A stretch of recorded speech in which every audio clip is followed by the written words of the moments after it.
AM న్యూస్కి స్వాగతం.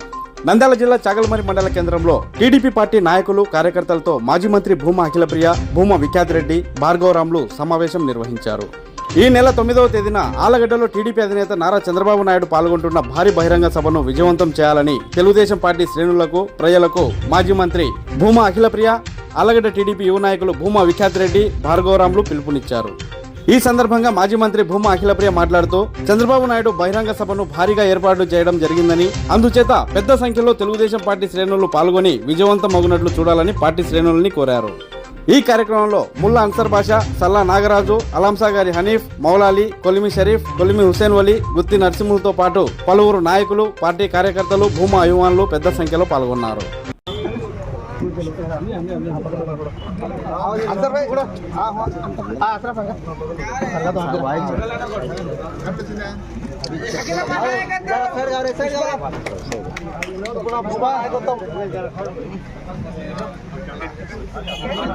నాయకత్వం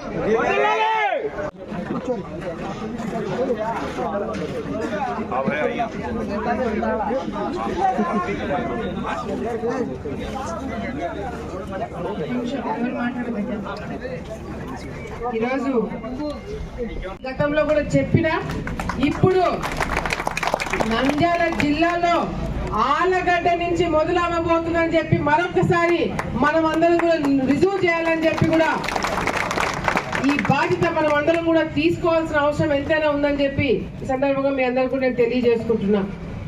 1,00,000 మందితో మీటింగ్ అంటే ఆషామాషి కాదు, అవునా కదా? ఆషామాషి కాదు. ఎప్పుడు కూడా ఆలగడ్డ ప్రాంతంలో ఇంత పెద్ద సభ ఎప్పుడు కూడా జరగలేదు. ఎప్పుడు జరిగింది అంటే గతంలో శోభా నాగిరెడ్డి గారు ఎమ్మెల్యేగా, నాన్న ఎంపీగా, ఎస్వి సుబ్బారెడ్డి గారు మంత్రిగా ఉన్నప్పుడు, చంద్రబాబు నాయుడు గారు వచ్చినప్పుడు పెట్టిన సభ తర్వాత మళ్ళీ ఇప్పుడు జరగబోతుంది. ఇది మనం ఎంతో బాధ్యతగా, ఎంతో ప్రెస్టేజ్గా తీసుకోవాల్సిన అవసరం ఎంతైనా ఉంది. ఈ 5 సంవత్సరాలు చాలాసార్లు నేను అడిగిన, గతంలో మంత్రి ఉన్నప్పుడు అడిగిన, ఒక్కసారి ఆలగడ్డకి రండి, ఒక్కసారి ఆలగడ్డకి రండి అని చాలాసార్లు అడిగిన సార్ని. ఆలగడ్డ మందే కదమ్మా, ఏం కాదు, లాస్ట్ వచ్చినా పర్వాలేదని చెప్పి చాలాసార్లు ఆయన లేదు ఇంకొక నియోజకవర్గం పెట్టుకుందామని చెప్పి చెప్పడం జరిగింది. కానీ ఈరోజు జిల్లాలోనే అందరూ ఎవరైతే ఈ ప్రోగ్రామ్ ని విజయవంతం చేయాలనుకునే వాళ్ళు ఎంతమంది అయితే ఉన్నారో, దీన్ని చెడగొట్టాలనుకునే వాళ్ళు కూడా చాలా మంది తయారవుతున్నారు, అవునా కదా? వాళ్ళందరికీ సమాధానం మనం చేసే ఈ ప్రోగ్రాం విజయవంతం చేయడమే. తప్పకుండా ఈ ఆలగడ్డలో మీటింగ్ పెట్టాలి, సభ పెట్టాలనే ఆలోచన ఎవరికి వచ్చింది అంటే చంద్రబాబు నాయుడు గారికి.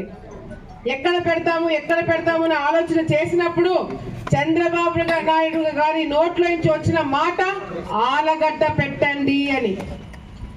దాన్ని బట్టి అర్థమవుతుంది మన మీద ఎంత బాధ్యత ఉంది, మనం ఏ విధంగా చేయాలనేది కూడా మనము ఆలోచించుకోవాలా. అంతేకాకుండా ఈరోజు రాష్ట్రంలోనే ఏ విధంగా పరిపాలన జరుగుతుందో మనం అందరం కూడా చూస్తున్నాం. ఇంటింటికి తిరుగుతున్నాం, గ్రామాలు తిరుగుతున్నాం, ఎక్కడ చూసినా కూడా వ్యతిరేకత, ఎక్కడ చూసినా కూడా అసంతృప్తులు. ఇవన్నీ కూడా రేపు పొద్దున మీరు ప్రజలకు చెప్పాలా. ఈ ప్రోగ్రాం అయిపోయిన తర్వాత మళ్ళీ ప్రతి ఒక్క ఊరితో సపరేట్గా మాట్లాడడం జరుగుతుంది. ఏదో మీటింగ్ చెప్పి తీసుకురండి, అదిగో తీసుకురండి అని చెప్పడం కాదు. ఇది అయిపోయిన తర్వాత మళ్ళీ ప్రతి ఒక్క ఊరు సపరేట్గా పిలిపించుకొని మీకు టార్గెట్ ఇవ్వడం కూడా జరుగుతుంది. అంటే ఏ ఊరు ఎంతమందిని తీసుకురావాలా, ఏ ఊళ్ళో నుంచి ఎంతమంది కదిలి రావాలా అనేది కూడా మేము ఆల్రెడీ లిస్టు రాసుకొని ఇక్కడికి రావడం జరిగింది. సో ఆషామాషి కాదు, మీరేదో అనుకుంటున్నారేమో. తప్పకుండా ప్రతి ఒక్క గ్రామం నుంచి ఎంతమంది వస్తున్నారో కూడా లెక్క వేస్తాము, అబ్జర్వర్లను పెడతాము. పార్టీ నుంచి వచ్చిన వాళ్ళే కాకుండా సపరేట్ గా మేము కూడా పెట్టడం జరుగుతుంది. ఎన్ని వెహికల్స్ వస్తున్నాయి, ఎంతమంది వస్తున్నారు అనేది కూడా చాలా దగ్గర నుంచి మేము అందరం కూడా అబ్జర్వ్ చేయడం జరుగుతుందని చెప్పి కూడా ఈ సందర్భంగా తెలియజేసుకుంటున్నాను.